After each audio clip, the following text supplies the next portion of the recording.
আমের সিজন শেষ হবার আগে এসো বন্ধুরা শিখে নেই পাকা আমের পিউরি সারা বছরের জন্য সংরক্ষণ করা এবং এটাকে কিভাবে খেতে পারবো। আসসালামু আলাইকুম বন্ধুরা, কেমন আছো সবাই? আশা করছি আল্লাহর রহমতে সবাই অনেক বেশি ভালো আছো। আলহামদুলিল্লাহ আমি অনেক ভালো আছি।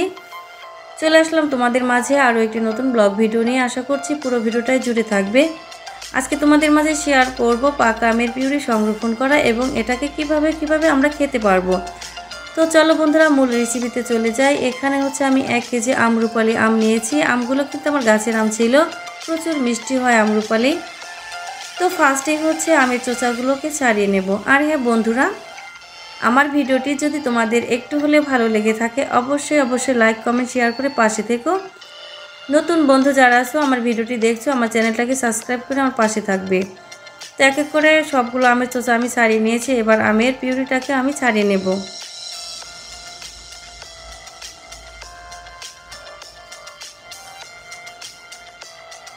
তো এখন ব্লেন্ডারে দিয়ে আমি আমগুলোকে ব্লেন্ড করে নেব।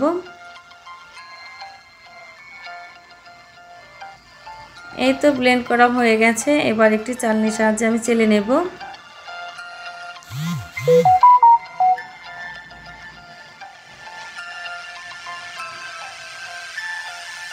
এবার হচ্ছে চুলায় আমি কড়াই বসিয়ে দিলাম, দিয়ে দিচ্ছি এবার আমের পিউরিটাকে। চুলার জালটা হচ্ছে আমি প্রথম থেকে মিডিয়ামে রেখেছি। খুব বেশি সময় লাগেনি, প্রায় 30 মিনিটের মতো সময় লেগেছিল আমের পিউরিটা আমাকে কমপ্লিট রেডি করতে। তো আমরুপালি আম কিন্তু প্রচুর মিষ্টি হয় বন্ধুরা, তোমরা সবাই জানো। তারপরে এখানে আমি প্রায় 1 কাপ পরিমাণ চিনি ব্যবহার করলাম, কারণ এটাকে যখন আমি রুটির সঙ্গে খাবো এবং হচ্ছে আমি জুস করে খাবো তখন এক্সট্রা কোনো চিনি ব্যবহার আমি করব না। তো অনবরত নাড়তে হবে, না হলে কিন্তু নিচ থেকে লেগে যেতে পারে। দেখতে পাচ্ছ বন্ধুরা মোটামুটি অনেকটাই ঘন হয়ে আসছে। এটাকে তোমরা সংরক্ষণ করে জুস বানিয়ে খেতে পারো কিংবা হালুয়া হিসেবে রুটির সঙ্গে খেতে পারো এবং হচ্ছে আমরা যেরকম করে তালের বড়া করে থাকি সেরকমও করতে পারো।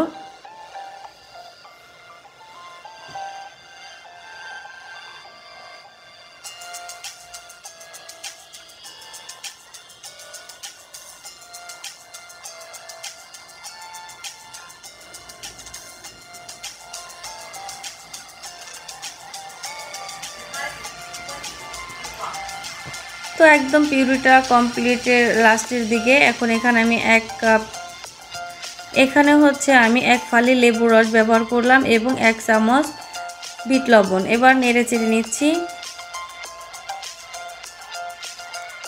দেখে বুঝতে পারছো বন্ধুরা পিউরিটা আমার কমপ্লিট হয়ে গেছে। কড়াইয়ের চারপাশ থেকে মনে হচ্ছে উঠে আসছে। এখন আমি নামিয়ে নেব। ঠান্ডা করে আমি বক্সে করে ডিপ ফ্রিজে রাখবো, যেহেতু সারা বছরের জন্য আমি সংরক্ষণ করব। আর যদি তোমরা বলো নর্মালে রাখবে তাহলে 15 থেকে 20 দিন ভালো থাকবে।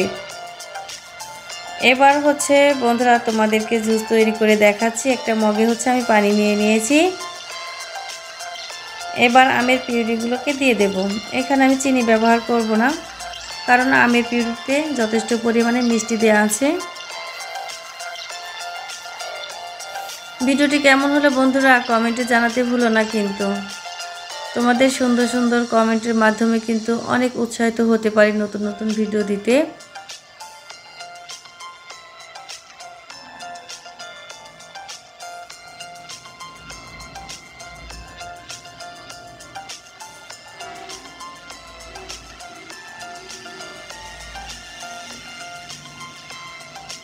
এবার জুসে দিয়ে দিচ্ছি বরফের টুকরো, এতে করে টেস্ট কিন্তু দ্বিগুণ বেড়ে যাবে।